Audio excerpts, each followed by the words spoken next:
This morning, we could learn the official cause of death for suspected bomber Tamerlan Tsarnaev. His body now claimed by family and moved to an undisclosed location after first being brought to a funeral home in North Attleboro, Massachusetts. Our Justin Michaels live with more on what we know right now. Hi, Justin. Good morning, Bridget. Good morning, Steve. That's right. I just confirmed in the last 15 minutes that Tamerlan Tsarnaev has certainly left this funeral home in North Attleboro, Massachusetts. I spoke to the managing partner of this funeral home. He could not tell me where they took him, even though he did say he knows where they took Tamerlan Tsarnaev, but he did say he is certainly no longer here. Now take a look at this video. This is of him arriving here last night in the funeral vehicle, showing up with Tamerlan Tsarnaev's body in that vehicle. Now, his widow did not claim his body. Rather, Tsarnaev's uncle claimed it. And Tamerlan Tsarnaev was killed, if you'll recall, in the shootout 2 weeks ago today on April 19th, and that's 4 days after the Boston Marathon bombings that killed 3, injured 260 more people. And we're learning that the Boston Marathon may not have been the original intended target for the pressure cooker bomb used to kill and injure those people.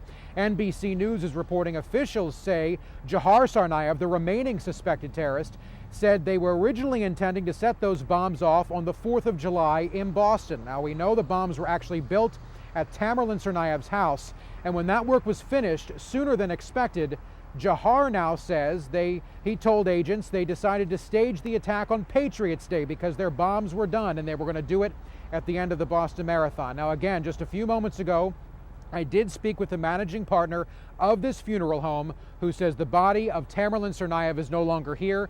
Listen now to our conversation. We were requested by a family member who was an appropriate representative to obtain the body from the medical examiner's office in Boston, and we did.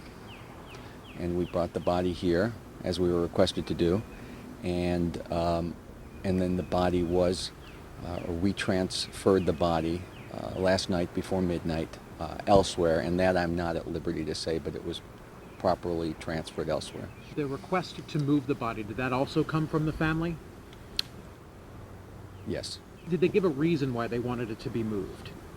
No. Okay. No, and it was with appropriate legal representatives of family members as well.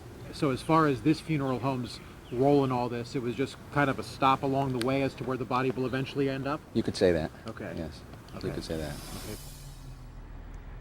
Now, I did also ask what the cause of death was. They would not answer that question. I just did that a few moments ago, and they actually asked us to get out of here. So you can only imagine having Tamerlan Tsarnaev's body here didn't do well for the people in North Attleboro. We heard from several of them last night who were not happy at all that they brought his body here. But of course, as you heard, it was a request of the family to have the body here, and then of course a request of the family to have it moved. But as far as that official cause of death, we do know that will eventually be public information once the death certificate has been officially filed, something we'll stay on top of. Steve and Bridget, back into you. Justin Michaels in North Attleboro, Massachusetts with that live report. Thank you.